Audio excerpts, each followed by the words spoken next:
continueremo a investire, assumeremo persone nel Veneto, quindi continuiamo a provare a fare la Banca del Nord-Est su territori che sono di una forza, di un potenziale enorme per noi.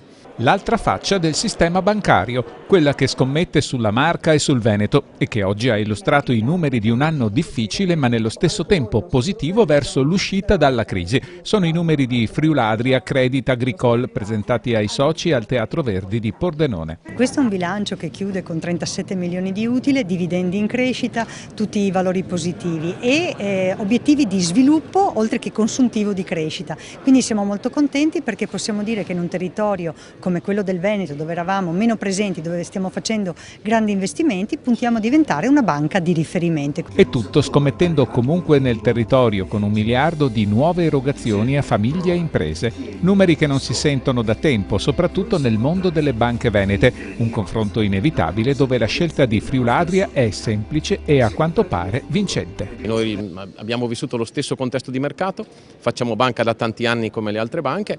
È chiaro che in certi momenti è meglio pensare a fare la banca e concentrarsi su questo. Noi silenziosamente magari facciamo meno notizia se non il giorno dell'assemblea, però credo che ritornare al passato e fare la banca investendo bene i risparmi che ci danno le famiglie sia la soluzione vincente e questo credo che sia il segreto del Crédit Agricole in Italia.